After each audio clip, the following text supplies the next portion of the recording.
del manual. Hace 8 días terminábamos, ¿verdad?, con la unidad 2, que es Dios salva, ¿verdad? Y es lo que vimos a través de las diferentes enseñanzas. Y recuerda, hemos estado viendo estas enseñanzas acerca de Dios, ¿sí? Empezamos viendo que Dios se da a conocer, ¿verdad? Dios se manifiesta, Dios se revela, Dios se da a conocer de una manera particular para cada uno de nosotros, hermano. Dios se da a conocer a través de la naturaleza. Todas las cosas que vemos que existen nos dan fe de que hay un Dios creador, amén. Hay un Dios que hizo todas las cosas con poder y con sabiduría. A través de la historia también podemos ver la mano de Dios, ¿verdad?, en la vida del hombre, pero Dios se da a conocer de manera perfecta en nuestro Señor Jesucristo, amén. Y veíamos la segunda unidad, que era Dios salva, ¿sí? ¿De qué nos salva Dios, hermano? ¿De qué nos salva el Señor? ¿De qué? Del pecado, ¿verdad? Veíamos que Él nos salva ¿de qué, hermano? Del pecado. ¿Y a través de qué lo hace? Hay varias cosas, ¿verdad? Varias formas en las que Dios salva a su pueblo. El motivo de salvar al pueblo es el amor, ¿verdad? Dios salva al ser humano porque lo ama. Dios salva al ser humano a través de Jesucristo, y Dios renueva al ser humano para que puedas vivir con Él, reinar con Él a través del Espíritu Santo, ¿sí? Entonces es importante, ¿verdad?, que estos temas que hemos estado viendo a lo largo de estas semanas, hermanos, estén presentes en nuestra mente, en nuestro corazón, ¿sí? Y hoy vamos a iniciar una nueva unidad, la unidad 3, hermano, y lleva por título esta unidad: Dios se relaciona con nosotros. Amén. Ese es el tema de la unidad. Dios se relaciona con nosotros, porque vemos que Dios, hermano, siempre tiene ese propósito a través de la historia, el propósito de tener una relación personal con cada uno de nosotros, una relación íntima con el ser humano, una relación íntima, ¿verdad?, con su persona. Entonces Dios, hermano, quiere tener una relación con nosotros, ¿sí? ¿Usted recuerda cuando se enamoró? ¿Alguien recuerda el día que se enamoró? Sí, por ahí dije sí, escuché un sí muy eufórico. Gloria al Señor por esa hermana. Cuando usted se enamoró, ¿verdad?, y conoce a la persona, usted quería iniciar una ¿qué, hermano? ¿O qué quería iniciar con esa persona? Una relación, ¿sí? ¿Con qué finalidad? Pues a lo mejor, ¿verdad?, en el mejor de los casos, con casarse con él, ¿sí? Esperemos que no era por jugar o herir sus sentimientos, ¿verdad? Una relación debe llevar al matrimonio, una relación de noviazgo, ¿verdad? Debe llevar al matrimonio. Entonces, cuando nos enamoramos, queremos iniciar esa relación, ¿sí? Y todo lo que implica. Bueno, así Dios, hermano, Dios nos ama y Dios quiere tener una relación con cada uno de nosotros. Amén. Y así como nosotros buscamos a la persona amada, conquistamos a la persona amada, ¿verdad? Y hacemos muchas cosas por lograr tener una relación, Dios también hace muchas cosas, hermano, para poder lograr tener una relación con nosotros. Amén. Porque Dios busca relacionarse con el ser humano. Y una de las cosas que hace Dios, ¿verdad?, es hacer pactos. Y es lo que vamos a ver el día de hoy. El tema de hoy es el pacto de gracia de Dios. Amén. Porque al igual que usted, cuando amó a una persona y fue al altar con esa persona, usted hizo un ¿qué? Un pacto. Lo que viene a ser al altar cuando usted se casa no es otra cosa más que hacer un pacto. ¿Un pacto de qué?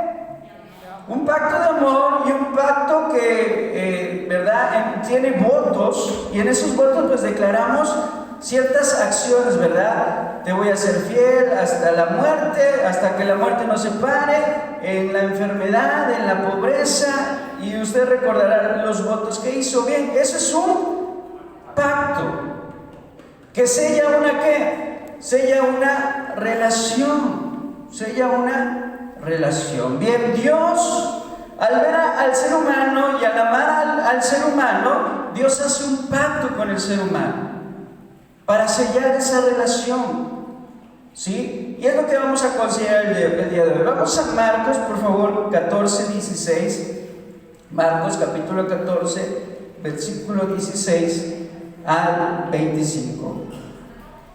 Y también vamos a considerar Hebreos 8, 16 al 13. Pero ahorita para la lectura devocional solo consideraremos Marcos capítulo 14, del versículo 16 al verso 25, hermano, por favor. Y cuando lo encuentre, le voy a solicitar que se ponga en pie y demos lectura de manera alternada estos versículos. Marcos 4, 16 al 25, y dice: estos son asimismo, 14, disculpe, leí mal la diapositiva. Marcos capítulo 14, versículo 16 al 25. Y ahora sí, fueron sus discípulos y entraron en la ciudad y hallaron como les había dicho y prepararon la Pascua.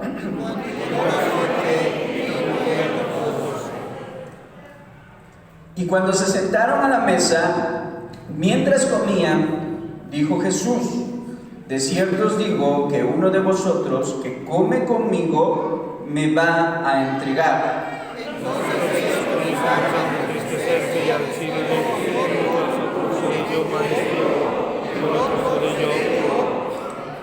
Él respondiendo les dijo: es uno de los 12 el que moja conmigo en el plato.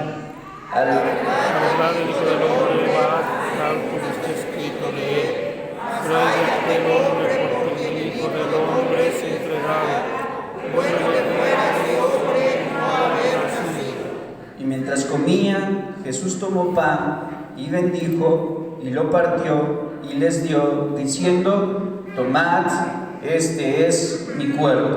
Después tomó la copa, habiendo dado gracias, les dio y bebieron de ella todos. Y les dijo: esto es mi sangre del nuevo pacto, que por muchos es derramada. De cierto os digo que no beberé más del fruto de la vid hasta aquel día en el que lo beba nuevo en el reino de Dios.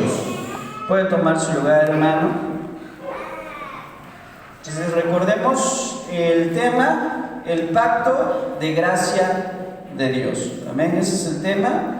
Y antes de continuar, el texto de hoy es Hebreos 8:10.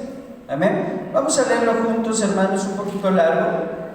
Vamos a leerlo 2 veces todos juntos y así comenzamos la enseñanza. Dice: por lo cual, este es el pacto que haré con la casa de Israel después de aquellos días, dice el Señor. Pondré mis leyes en la mente de ellos y sobre su corazón las escribiré. Serán ellos por Dios y ellos serán a mí por pueblo. Hebreos 8:10. Nuevamente dice: por lo cual este es el pacto que haré con la casa de Israel después de aquellos días, dice el Señor. Pondré mis leyes en la mente de ellos y sobre su corazón las escribiré. Y seré a ellos por Dios y ellos serán a mí por pueblo. Hebreos 8:10. Gloria al Señor. Qué hermoso versículo, hermano, ¿verdad? Que habla acerca del propósito de Dios y la obra de Dios, ¿verdad? Al relacionarse con el hombre. Y dice que habla de un nuevo pacto que vamos a considerar más adelante en qué consiste. Pero veamos lo siguiente, hermano. ¿Para qué sirven los pactos? ¿Para qué sirven los pactos? Muy bien, hermana Leiva, muchas gracias. Dice nuestra hermana: para sellar, ¿qué, hermanos?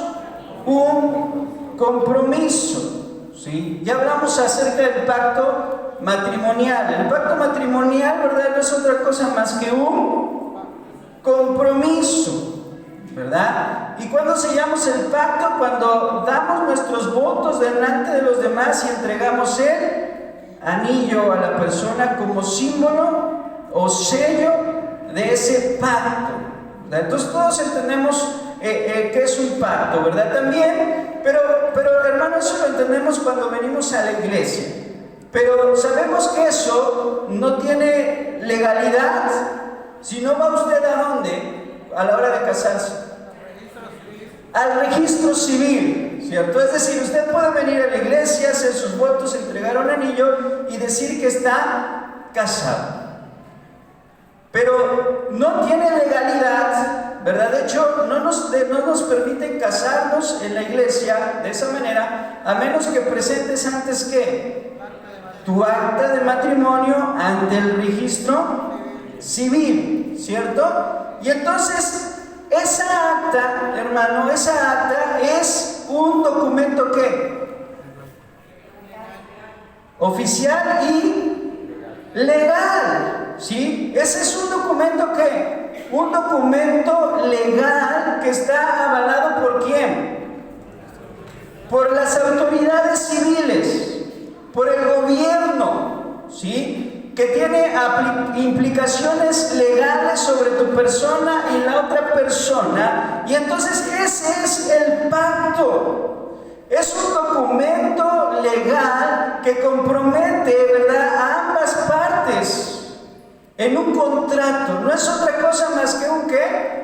Un contrato. Ese es el matrimonio, hermano. Es un contrato en donde tú te comprometes civilmente ante las autoridades, ¿verdad?, de forma legal.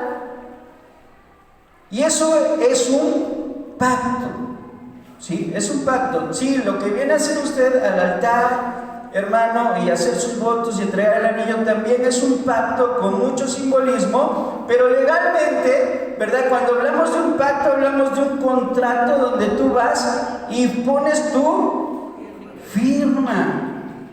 firma legal, ¿verdad? Y entregas tus papeles, tu identificación oficial, te haces tus pruebas médicas, ¿verdad? Te leen en el registro civil a qué te estás comprometiendo, ¿verdad? Y lo que implica ese matrimonio, y vas y firmas el pacto. Bien, eso es un pacto, hermano.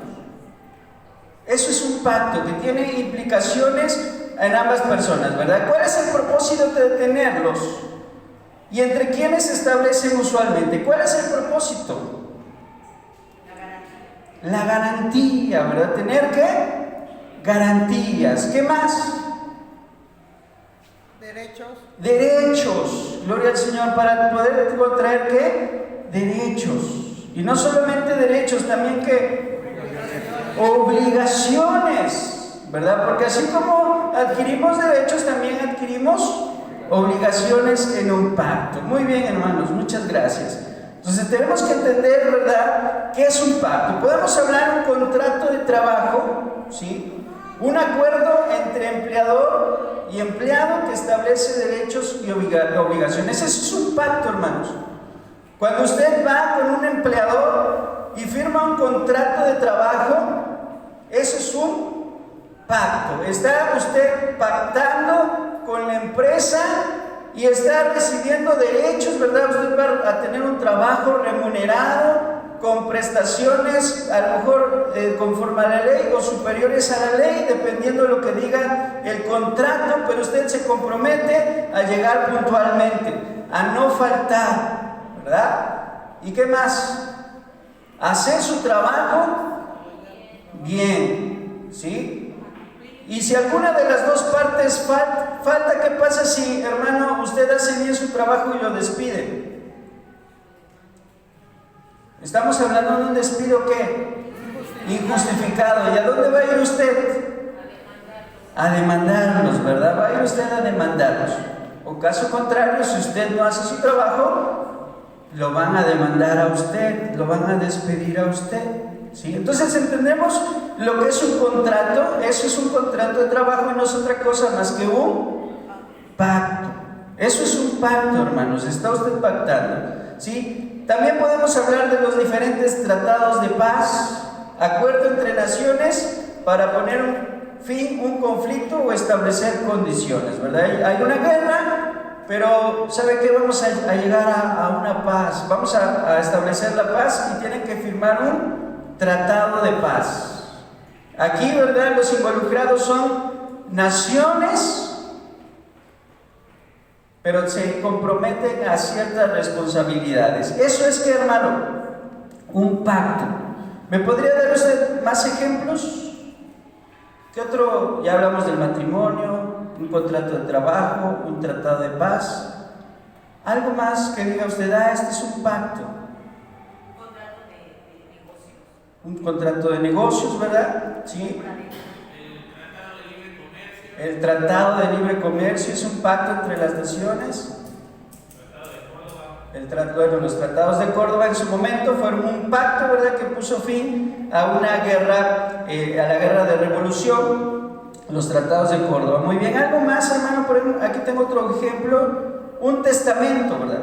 Un testamento también es un pacto, es un documento que establece la voluntad de una persona sobre sus bienes y su herencia. Gloria al Señor. Entonces vemos que los pactos, hermano, no solamente tienen que ser de palabra, siempre hay un documento, ¿verdad? Cuando el pacto es serio, hay un documento y un sello, una firma, algo que lo valida. Eso es un pacto, hermanos. Dios ha hecho un pacto con nosotros. Dios ha establecido un pacto y ese pacto es legal. Tiene las mismas características de estos contratos que hemos estado mencionando. Tienen el mismo propósito, ¿sí? Igual que en el matrimonio. Vamos a ver la verdad central. Los varios pactos que encontramos en la Biblia demuestran los esfuerzos de Dios por relacionarse con el pueblo. Hermano, si nos vamos a la Biblia, vamos a encontrar que Dios ha hecho a través de la historia varios pactos, no nada más uno. Dios ha establecido con la humanidad varios pactos, y esos pactos nos revelan, hermano, los esfuerzos de Dios, el esfuerzo de Dios para poder lograrse relacionar con el hombre. Pero ¿sabe qué ha pasado con esos pactos? ¿Sabe qué ha pasado con esos pactos? ¿Qué imagina usted que ha pasado con esos pactos? Se han roto, se han violado, hermano, no se han cumplido. ¿Pero sabe por quién no se ha cumplido? Por el hombre. Dios ha querido hacer pactos con el hombre. Dios ha hecho pactos con el hombre, pero el hombre ha violado los pactos. El hombre ha sido infiel. El hombre se ha negado a cumplir. El hombre, ¿verdad?, ha fallado, y entonces Dios ha roto esos pactos. Pero el hecho de que a través de la historia podemos ver que ha habido varios pactos, hermano, nos revela a un Dios que se esfuerza por tener una relación personal con el hombre. Y establece un pacto y el hombre lo rompe, pero entonces llega Dios y establece un nuevo pacto que nuevamente es roto, pero llega Dios y establece un tercer pacto con la finalidad de ¿qué? De poder relacionarse con el hombre, de que el hombre entienda que tiene derechos, pero que también tiene obligaciones en la relación con Dios. ¿Sí, hermano? Adelante.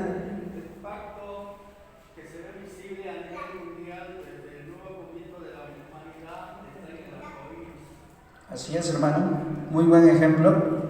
Nuestro hermano Nehemías dice que un pacto que vemos desde la antigüedad que Dios pactó con el hombre es el arco iris, ¿verdad? El arco iris es un símbolo ¿de qué? Del pacto. ¿Y cuál fue el pacto? Que no volvería a destruir la tierra con agua, ¿verdad? pero no dijo que no la volvería a destruir. Digo, no la voy a destruir con agua. Ahora la va a destruir ¿con qué? Con fuego. Dios nos libre de ese juicio, pero sabemos que viene, ¿verdad? Pero cuando usted ve un arco iris, hermano, recuerde la misericordia de Dios. Está lloviendo, pero Dios no va a destruir la tierra con agua. ¿Cuántos dan gloria al Señor? Gracias, hermano, por su comentario. Vemos que el Antiguo Testamento siempre miraba hacia una promesa futura. Estos pactos, hermanos, siempre que estableció, el pacto que estableció con Adán, el pacto que estableció con Abraham, el pacto que estableció con todos los patriarcas y su nación, siempre apuntaban hacia una promesa futura. Y el cumplimiento perfecto de ese pacto se encuentra en el Nuevo Testamento. El Nuevo Testamento, hermano, ¿por qué se le llama así? Bueno, ¿por qué le decimos Antiguo Testamento y Nuevo Testamento?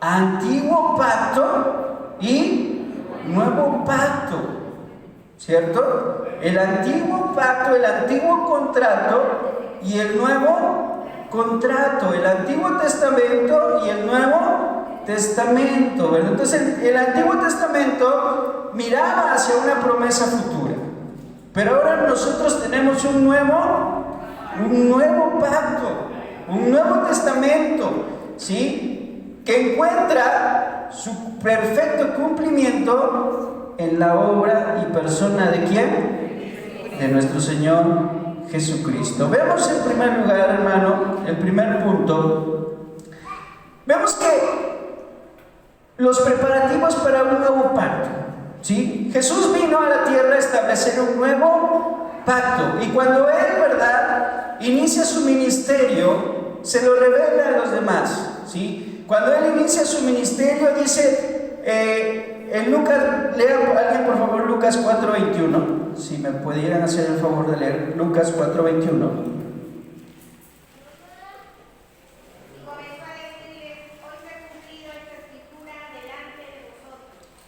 Bien, un versículo antes, hermana, por favor. Y enrollando el libro, lo dio al ministro y se sentó, y los ojos de todos en la sinagoga estaban fijos en él. Gracias, hermana. Dice, y enrollando ¿el qué? El libro se sentó, ¿sí? Pero ese libro que enrollaba no era otra cosa más que una porción de Isaías, la cual decía: el Espíritu del Señor está sobre mí, por cuanto me ha ungido para dar buenas nuevas a los pobres, me ha enviado a sanar a los quebrantados de corazón, a pregonar libertad a los cautivos y vista a los ciegos, y a poner libertad a los oprimidos, ¿sí? Verso 21, y comenzó a decirles: hoy se ha cumplido esta escritura delante de vosotros. Es decir, está diciendo el Señor: yo vengo a cumplir todas las profecías.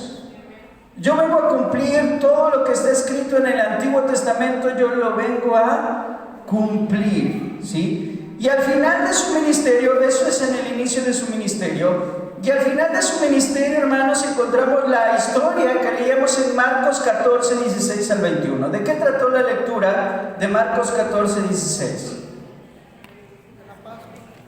La Pascua y la institución de la Santa Cena, ¿cierto? Si usted prestó atención en la lectura devocional, nos damos cuenta que en Marcos 14 Dios establece un nuevo pacto, ¿verdad? Y lo hace dentro del contexto de la Pascua, ¿sí? Vemos que la fiesta de la Pascua, hermanos, era sumamente importante para el pueblo de Israel. Era la celebración más sagrada de los judíos. La Pascua era la celebración más sagrada de los judíos. Es más, hermanos, sigue siendo, porque la siguen celebrando. Los judíos siguen celebrando la Pascua, y dentro de 15 días, ¿verdad?, aproximadamente van a hacer su celebración en Israel. Ellos están preparando todo en este tiempo para celebrar su Pascua.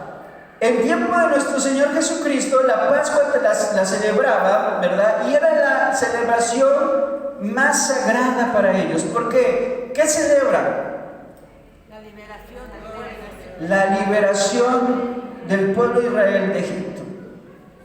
¿Recuerdan cuando Dios los rescató de Egipto? Nosotros tenemos un símil, ¿verdad?, por ahí en septiembre. ¿Qué celebramos en septiembre? La independencia, ¿verdad? Nosotros no somos tan meticulosos, tan religiosos, ¿verdad? No tiene que ver con nuestra religión, mas sin en cambio sí la celebramos. ¿Sí? ¿Cómo la celebra usted, hermano? Con pozole, ya escuché por aquí, ¿verdad? Sí, no puede faltar el pozole, las tostadas. ¿Sí? ¿Qué más? Vamos a escuchar el grito, ¿verdad? El presidente municipal y el presidente de la República dan el grito de independencia, ¿verdad? Y ahí vamos, no importa si llueve, ahí va usted con su familia, ¿verdad? Y va a la plaza cívica o frente del municipio donde lo congregue, ¿verdad? Ahí da el grito y regresa y sigue usted comiendo más pozole, ¿verdad? O tacos, lo que le guste más, pero lo celebramos. Bien, los judíos también lo celebraban, solamente que ellos eran más rigurosos. ¿Por qué? Porque era parte de su religión. ¿Sí? Esta celebración era parte de su religión y tenían reglas específicas. Tenían reglas específicas para la celebración. ¿Alguien recuerda algo de la Pascua? ¿Qué debían comer, hermano? Pan sin levadura. ¿Sí? Ese día preparaban un pan y ese pan no le echaban levadura. ¿Usted ha preparado un pan sin levadura o comido un pan sin levadura, hermano? ¿Sí? ¿Cómo es? Duro. Es duro y sin sabor, ¿verdad? Es duro y no tiene sabor, es insípido. ¿Sí? Y a la fecha lo siguen comiendo así. ¿Por qué? ¿Por qué comen pan sin levadura? Porque cuando salieron ellos estaban amasando, hermanos, pero no les dio tiempo de echar levadura a la masa. Y tomaron su masa, ¿verdad? Los que cocinaban tomaron su masa, la guardaron y dijeron, vámonos. Y ya en el camino le dijeron, oigan, ¿sabes qué? No le echaron levadura a la masa. Está bien duro el pan, pero pues no tenían otra cosa que comer y así se lo comieron, ¿verdad? Entonces nos habla de ese rescate del Señor. ¿Qué más comen, hermano? Hierbas, pero cualquier tipo de hierbas amargas, ¿verdad? Que les recordara la esclavitud de donde estaban saliendo. Entonces tiene todo un ritual. Bien, nuestro Señor Jesucristo, ¿verdad? Está con sus discípulos y les dice, ¿saben qué? Vamos a celebrar la Pascua. Y el Señor lo planea todo. Veamos allá en Marcos, hermano, por favor, Marcos capítulo 14, cómo el Señor tenía todo planeado, ¿verdad? En el versículo 16, desde el verso 13 dice, y envió a 2 de sus discípulos y les dijo, id a la ciudad y saldrá al encuentro un hombre que lleva un cántaro de agua, seguidle, y donde entrare decir al señor de la casa, el maestro dice, ¿dónde está el aposento? ¿Dónde está el aposento donde he de comer la Pascua con mis discípulos? Y él os mostrará un gran aposento alto, ya dispuesto, preparad para nosotros allí. Entonces el Señor está por terminar su ministerio, está por ir a la cruz, pero va a celebrar la Pascua con sus discípulos. Y envía a 2 de ellos y les dice, van a encontrar un hombre con estas características y hay un lugar especial. Y van, ¿verdad? Encuentran a este hombre y hacen los preparativos para que el Señor llegue. Verso 16, fueron sus discípulos, entraron en la ciudad y hallaron como Él les había dicho y prepararon la Pascua. Y cuando llegó la noche, vino Él con los 12. Aquí es específico, ¿verdad? Solamente estaban Él y los 12. Gloria al Señor. Y cuando se sentaron en la mesa mientras comían, dijo, de cierto uno de ustedes me entregará. Entonces vemos que el propósito de Cristo usó esta fiesta nacional para anunciar el cumplimiento final del plan de Dios. Era la última vez que esta fiesta tenía significado. porque esa fiesta tipificaba el sacrificio, la obra de Cristo en la cruz del Calvario. Y era la última vez, hermano, que esa fiesta iba a tener significado, porque Cristo, el Mesías, iba a cumplir, ¿verdad?, el pacto. Iba a cerrar el antiguo pacto e iba a establecer un nuevo pacto. Entonces era la última vez que esa fiesta tenía significado real y espiritual para nuestras vidas. Pero en medio de esta fiesta el Señor dice: uno de vosotros, ¿qué? Me va a entregar. Hermano, esta fiesta era de comunión. Era una fiesta de hermandad, era una fiesta, ¿verdad?, de celebración, pero el Señor en medio de esto dice a sus discípulos: uno de ustedes me va a entregar. ¿Y qué decían los discípulos? ¿Seré yo? Pedro dice: ¿seré yo, maestro? Juan: ¿seré yo? Y cada uno decía: ¿seré yo? ¿Seré yo? Y el Señor, ¿qué dijo? Quien moje su pan conmigo, ese es el que me va a entregar. Entonces, hermano, estamos viendo aquí la naturaleza humana. Cómo en medio de esta celebración y este tan importante y con un significado tan trascendental, el ser humano, hermano, es incapaz de obedecer el pacto, es incapaz de ser fiel. Porque el Señor los confronta y les dice: ¿saben qué? Uno de ustedes me va a traicionar, uno de ustedes me va a entregar.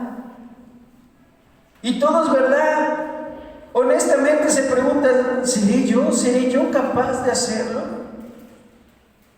¿Somos capaces, hermanos? ¿Seremos nosotros capaces de violar el pacto? ¿Seremos capaces de ser infieles? ¿Seremos capaces? Esa es la pregunta, ¿verdad? Pero en medio de esta tonalidad, en medio de esta revelación de la naturaleza humana, ¿qué vemos? La fidelidad de Dios.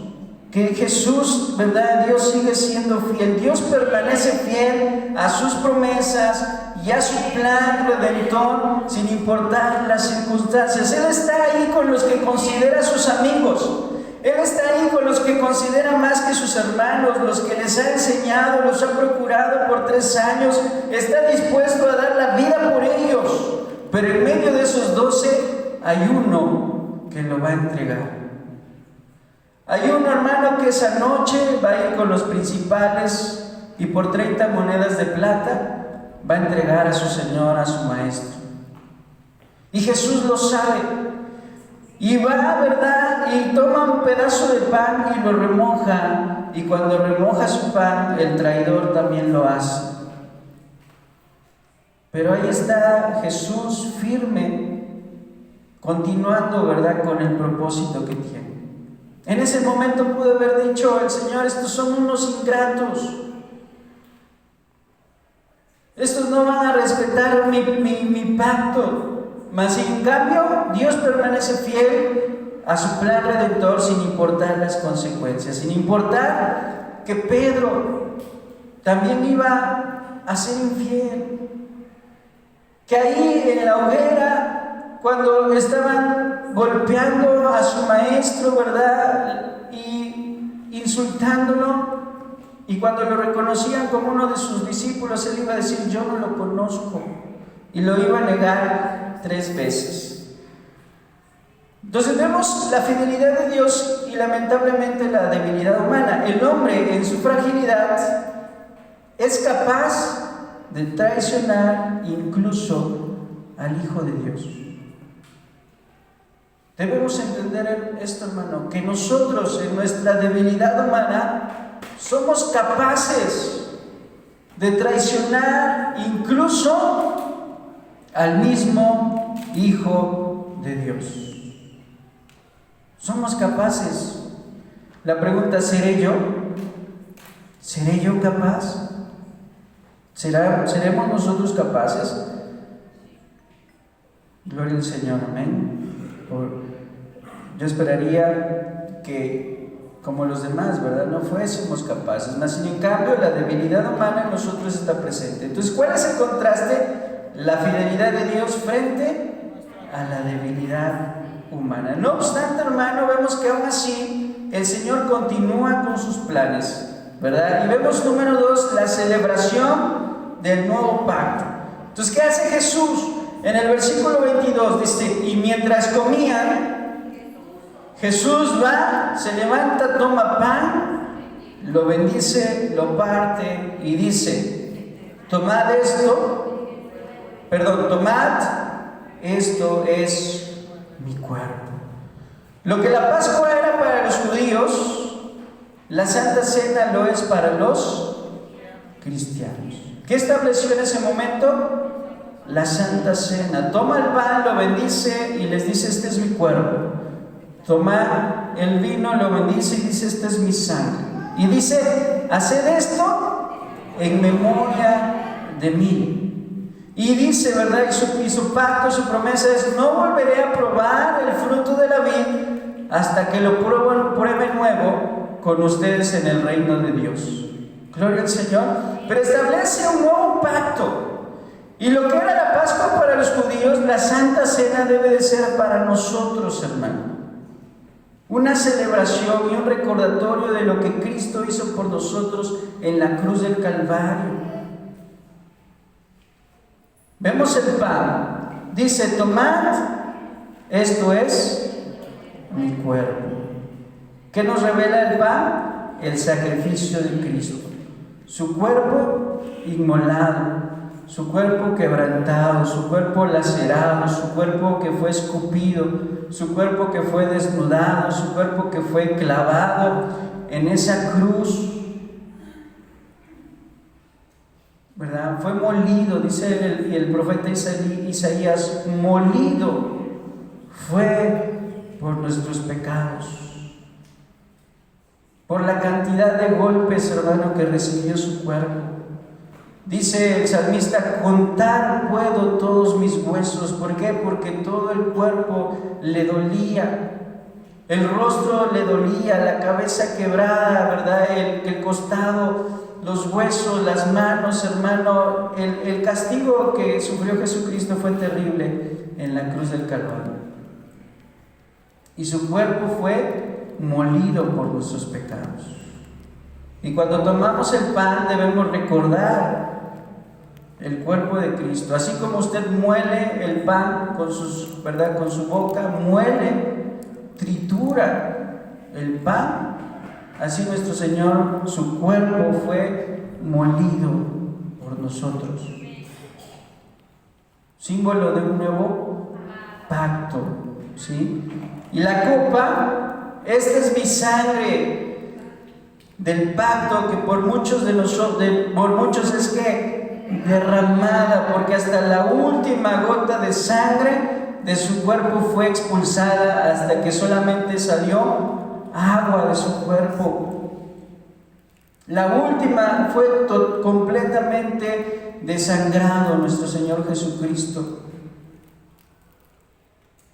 La sangre, la vida, su vida fue entregada por nosotros. Y cuando somos partícipes, ¿verdad?, nos habla de la participación en las obligaciones y bendiciones del pacto. Cuando tomamos esa copa, recordamos ese sacrificio, y entonces debemos de estar conscientes de que es un nuevo pacto, y que en ese pacto, hermano, tenemos bendiciones, pero también tenemos ¿qué? Obligaciones, porque recibimos la bendición, la salvación de Dios, pero también debemos de vivir en santidad por Dios.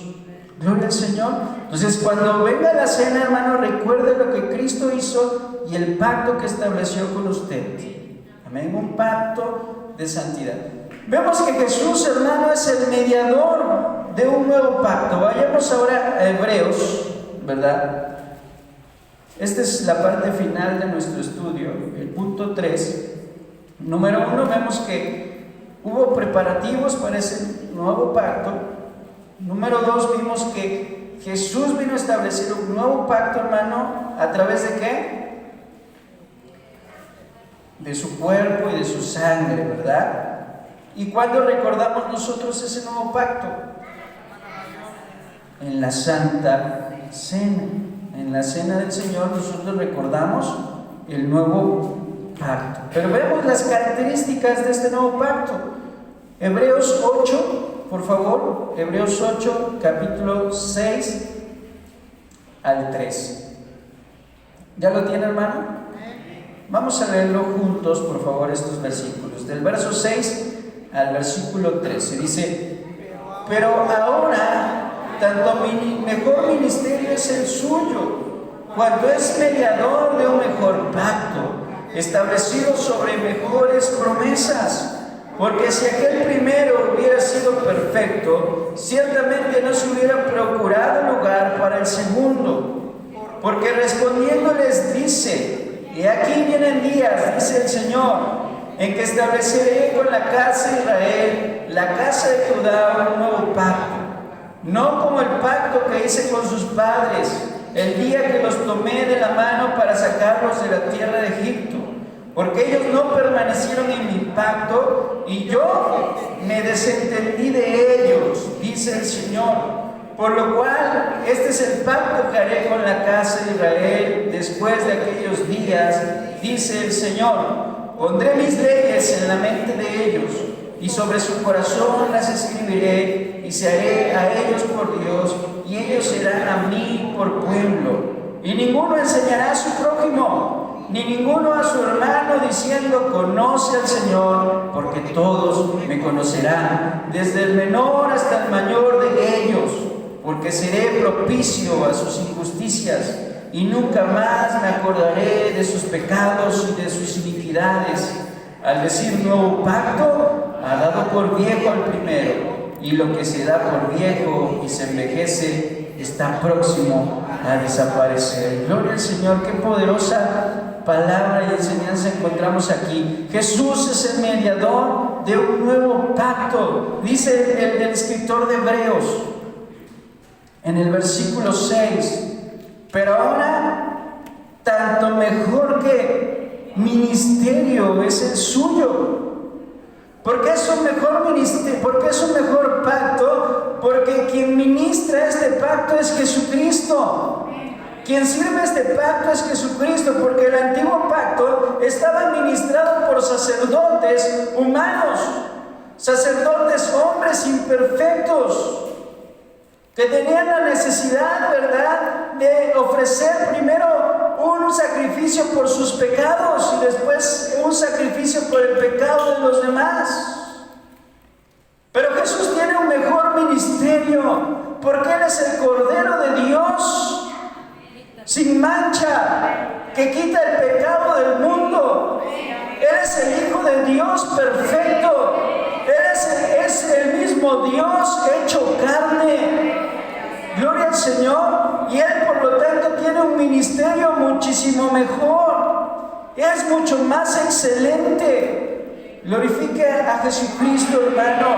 Dice: porque ahora tanto mejor ministerio es el suyo, cuanto es mediador de un mejor pacto. Jesucristo es nuestro sacerdote. Jesucristo es nuestro sumo pontífice, es nuestro sumo sacerdote y es el mejor sacerdote que intercede por nosotros, que nos reconcilia con el Padre, que cuando fallamos, hermano, Él intercede por nosotros y muestra sus manos y muestra sus pies y dice: yo morí por Él en la cruz del Calvario, y ha venido a establecer un nuevo pacto. Gloria al Señor, es mediador de un mejor pacto. Y hermano, aquí viene lo más impresionante. Dice: establecido sobre mejores promesas. ¿Establecido sobre qué? Sobre mejores promesas. Porque si les había prometido cosas buenas a Israel, a la iglesia le ha prometido mejores promesas. Por si a ellos los había prometido bendecir, hermano, lo que promete para nosotros es muchísimo mejor, porque es más excelente Jesucristo, porque este pacto es mucho mejor. ¿Cuántos dan gloria al Señor? Es como cuando usted va a una empresa y le dan a firmar un contrato, pero solamente le dan las prestaciones de ley, los días de vacaciones establecidos por la ley y un sueldo hay más o menos. Pero lo hacen ir todos los días desde temprano, ¿verdad? Y no tiene buenas condiciones. Pero ¿qué pasa cuando usted llega a una empresa donde le dan prestaciones superiores a la ley? El doble o triple de salario, más vacaciones, mejor seguro. Hermano, ¿qué siente usted cuando llega a ese mejor trabajo y firma ese contrato? Que el Señor me ha bendecido con este mejor trabajo, gloria al Señor. Y cuando ya no estamos a gusto con esas condiciones, ¿qué hacemos? Pues vamos a buscar más, ¿verdad? Queremos buscar más, mejores condiciones. Pues hermano, nosotros, el ser humano estaba en un pacto, ¿verdad? Con buenas condiciones, porque el que había puesto las condiciones era Dios. Pero ahora en el nuevo pacto, dice el Señor, les voy a generar un nuevo contrato. Pero este contrato no va a ser como el viejo, este va a ser mejor. Porque el que va a negociar este pacto no es un sumo sacerdote de la casa de Aarón. El que va a negociar este nuevo pacto es mi hijo. El que va a negociar este nuevo pacto es el Hijo de Dios. Y cuando Él llega y negocia este nuevo pacto, dice, mira, yo pongo en garantía mi vida. Yo entrego todo lo que soy por ellos. Y todo lo que tengo también se los ofrezco. Y Él no solo entrega su vida, entrega su herencia. Porque ahora somos hijos de Dios y coherederos con Cristo. Y Él establece las condiciones con Dios. Y Dios dice, ¿sabes qué? Acepto el pacto. Acepto tu sacrificio. Y ahora tenemos una puerta abierta, hermano, para ese nuevo pacto, basado en mejores promesas. La promesa de una vida eterna, la promesa de un reino venidero, la promesa de mansiones celestes. Gloria al Señor. Gloria. Pero no solamente en lo venidero, hermano, también aquí hay mejores promesas. Él es mediador de un mejor pacto establecido sobre mejores promesas. Vemos que el defecto no estaba en la ley. El defecto en el antiguo pacto, hermanos, no estaba en la ley, no estaba en las condiciones, porque las condiciones eran justas. Las condiciones del antiguo pacto eran ¿qué? Justas. Eran buenas. ¿Verdad? Así como el contrato que está establecido por ley. ¿Sí? Yo te ofrezco, dice el empleador, un contrato con condiciones conforme a la ley. Pero cuando encuentras un mejor trabajo, ¿qué te ofrece? Condiciones superiores a la ley. ¿Verdad? Y todos buscamos esos contratos, un contrato que tenga condiciones superiores a la ley. Entonces el antiguo pacto, hermano, era un pacto bueno, era un pacto que estaba conforme a la ley.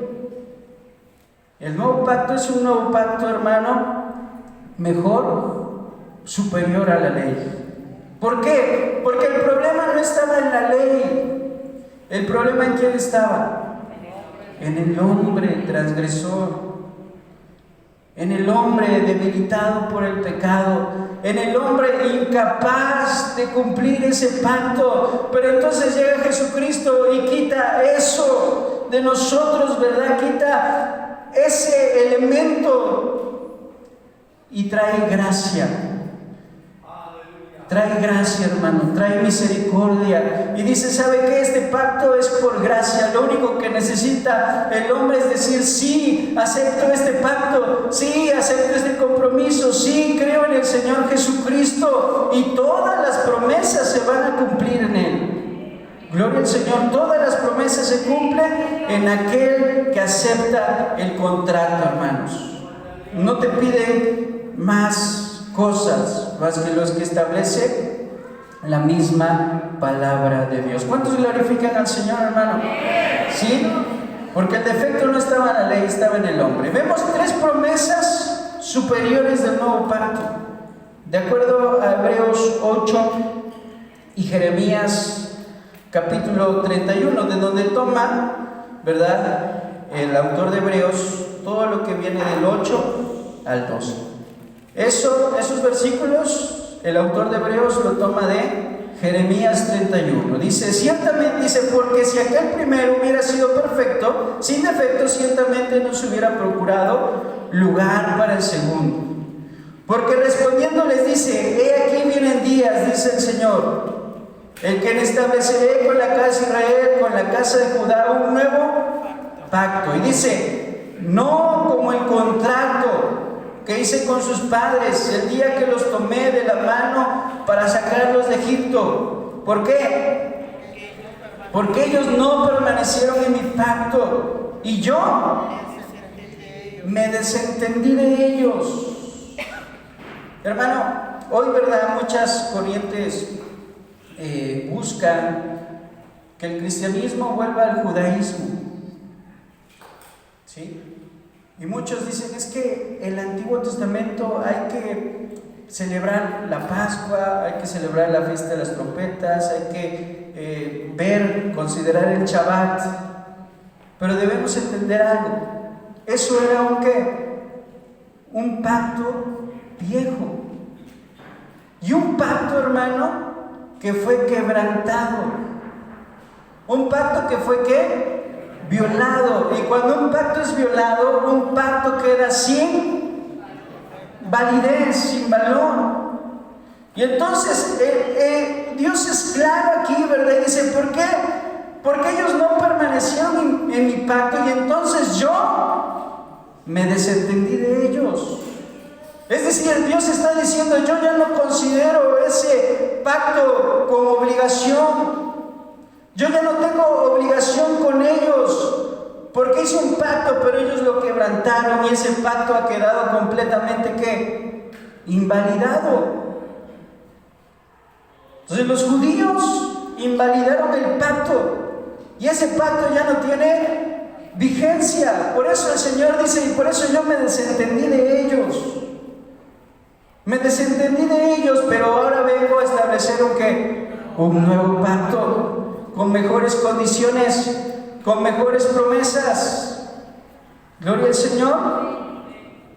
Vamos a ver en primer lugar. Vemos que este pacto dice en el versículo 10, por lo cual este es el pacto que haré con la casa de Israel después de aquellos días, dice el Señor. Y vienen 3 promesas, vienen 3 condiciones, hermanos, que erradican el factor humano y pecaminoso en este pacto. Dice en primer lugar, pondré mis leyes en la mente de ellos. Dice el Señor, voy a establecer un nuevo pacto, pero ahora no voy a entregarle las leyes en piedra. Porque el primer pacto, hermanos, las condiciones fueron grabadas ¿en dónde? En piedra, en tablas de piedra. Y esas tablas de piedra, desde el primer día que fueron entregadas, llegó Moisés y las quebró. Las rompió, porque desde el primer día donde se había establecido el pacto, ellos ya estaban adorando un becerro de oro. Y entonces llega Moisés y rompe las tablas de la ley originales. Y después las tiene que volver a escribir. Pero esa ley fue escrita ¿en dónde? En piedra. Ni siquiera en papel. En piedra. Pero el Señor dice, ahora ya no voy a escribir la ley en piedra.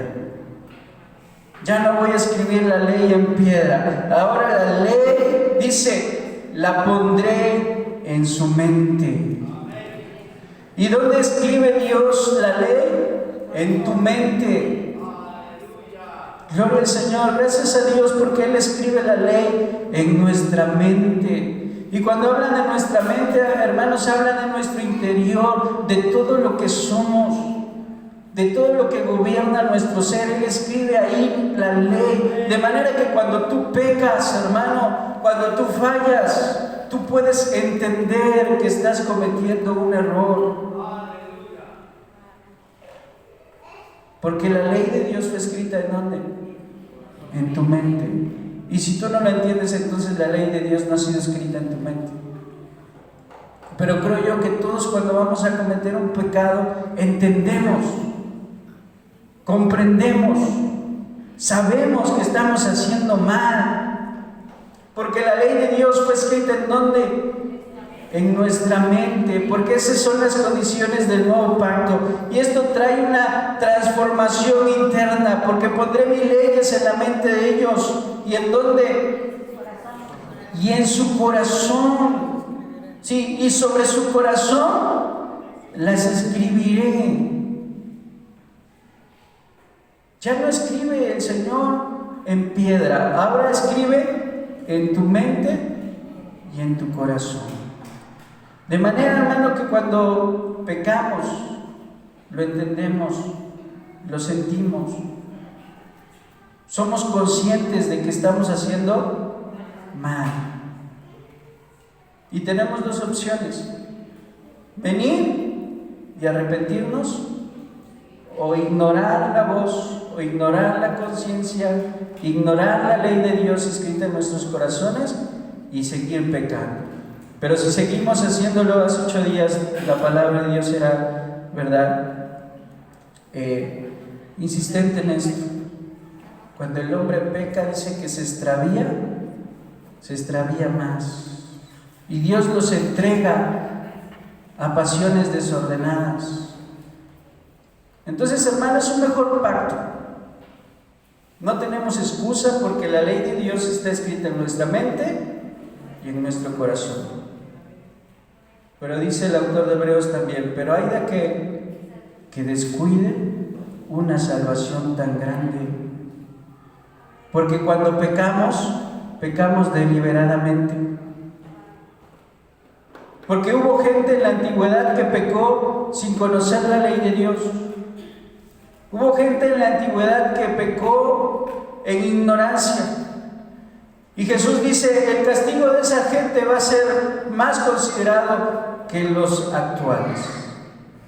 Porque cuando nosotros pecamos, pecamos conscientemente y deliberadamente. ¿Por qué? Porque la ley de Dios ha sido escrita en nuestra mente y en nuestro corazón. Amén. Entonces, es un mejor pacto, pero cuando usted tiene un mejor trabajo, ¿qué hace? ¿Va a seguir siendo flojo? ¿Va a seguir siendo impuntual? ¿Va a seguir siendo irresponsable para que lo corran de ese mejor trabajo? ¿Va a ser usted más responsable porque tiene una mejor motivación? Porque tiene una mejor remuneración y se le dice, ¿sabes qué? Tienes hora de entrada pero no de salida. No importa, ya en la quincena ahí se ve reflejado ese tiempo extra. Procuramos, ¿verdad?, ese mejor empleo. Tenemos un mejor pacto, pero también tenemos mayor responsabilidad. ¿Por qué? Porque la ley de Dios está en nuestra mente y en nuestro corazón, hermano. Gloria al Señor. Pero también viene una relación personal, dice, y seré a ellos por Dios, y ellos que serán mi pueblo. Dice el Señor, voy a establecer ahora una relación personal con ellos, porque ellos van a ser, yo seré para ellos su Dios, y ellos para mí van a ser mi pueblo. Gloria al Señor, porque en este pacto, hermanos, Dios es nuestro. Gloria al Señor. Él es nuestro Dios. Y no debemos adorar a nadie más, solamente Él es digno de honra, digno de gloria, digno de alabanza, digno de exaltación, digno de reconocimiento, digno de nuestra devoción, de nuestra gratitud. Amén. Entonces Él viene a ser entonces nuestro Dios y nosotros nos convertimos en ¿qué? En su pueblo, en sus hijos, en nación santa, pueblo adquirido por Dios, real sacerdocio. Amén. Entonces hay una relación mucho más personal en este nuevo pacto. Pero vean lo más sorprendente, hermanos. Versículo dice, sigue diciendo, y ninguno enseñará a su prójimo, ni ninguno a su hermano, diciendo, conoce al Señor. ¿Por qué? Porque todos me conocerán, una mejor relación, desde el menor hasta el mayor de ellos. Y en el versículo 12, porque seré propicio a sus injusticias, y nunca más me acordaré de sus pecados y de sus iniquidades. Hay ahora en este nuevo pacto un perdón absoluto. Sí, hay mayor responsabilidad, pero Dios promete un perdón absoluto. Y dice, miren, ahora sé que su debilidad es su carne. Su debilidad son ustedes mismos. Pero aquí yo voy a ser propicio a sus injusticias. Porque no van a pagar ustedes, yo voy a pagar la deuda por ustedes. Y Jesucristo pagó por nuestros pecados en la cruz del Calvario, y Él es propicio a nuestras injusticias. Así como el pecador, ¿verdad?, de la parábola decía, sé propicio a mi pecador. ¿Qué estaba pidiendo? Perdón. Estaba pidiendo perdón. Que el Señor justificara sus pecados. Y ahora el Señor dice, miren, yo voy a ser propicio para sus iniquidades, yo voy a traer perdón, yo voy a traer justificación, yo voy a borrar sus rebeliones. Y dice, termina diciendo el versículo, y nunca más me acordaré de sus pecados y de sus iniquidades. ¿Qué nos habla, hermano? Perdón absoluto. ¿Pero cuándo? Cuando somos fieles al pacto. Cuando procuramos ser fieles al pacto. Y cuando fallamos, ¿qué tenemos que hacer? Arrepentirnos, clamar a Jesucristo, clamar al mediador de este mejor pacto. Y dice el apóstol, abogado tenemos para con el Padre, a Jesucristo el justo. Abogado tenemos, hermano, y el Señor va a interceder, y nuestros pecados son absueltos, perdonados, y Dios jamás se acordará de nuestros pecados. ¿Cuántos glorifican al Señor? Porque este es un mejor pacto con promesas superiores. Reflexionemos, hermano, a manera de conclusión, a la luz de lo que acabamos de estudiar. ¿Por qué cree usted que Dios se esforzó tanto en tener pactos con el hombre? ¿Por qué, hermano? ¿Alguien que quiera dar su comentario de lo que reflexionamos el día de hoy? ¿Por qué cree usted que Dios se esforzó tanto en tener pactos con el hombre? Amén, hermana. Dice nuestra hermana Cari, para tener una relación con Él. ¿Está usted de acuerdo, hermano? ¿Sí?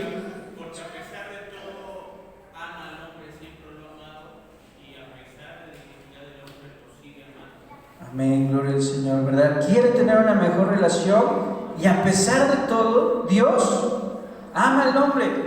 Y aunque el hombre falla, dice nuestro hermano, lo sigue ¿qué? Lo sigue amando. Y entonces Él se esfuerza por establecer un mejor pacto. ¿Sí, hermano, por favor? Explicación total está en Juan 3:16, porque de tal manera amó Dios al mundo que Dios hizo el Cristo para que todo aquel que en él crea no se pierda, mas tenga vida. Así es, hermano. El amor eterno, Padre. El amor, gloria a Dios, hermano. Gracias por el versículo, ¿verdad? Gracias, hermanos, por participar en esta reflexión. Y por último, ¿por qué fue absolutamente necesario este nuevo pacto en nuestras vidas? ¿Cree usted que era necesario? ¿Y por qué? ¿Por qué fue absolutamente necesario este nuevo pacto en nuestras vidas? Amén, gloria al Señor. Gracias, hermano. ¿Por qué, hermano? Porque no éramos justos. Porque no había justo. ¿Algo más? ¿Verdad? ¿Es correcto? ¿No había justo? Porque el pacto anterior fue quebrantado, porque no había justo ni a uno, y porque era imposible. que nosotros, ¿verdad?, pudiéramos pagar. Por esto este pacto es un pacto de gracia. ¿Es un pacto de qué, hermano? Gracia. Un favor que no merecíamos, un favor que hizo Jesucristo. Gracias, hermano, por su participación. Con esto concluimos. Vamos a ponernos de pie y vamos a dar gracias a Dios.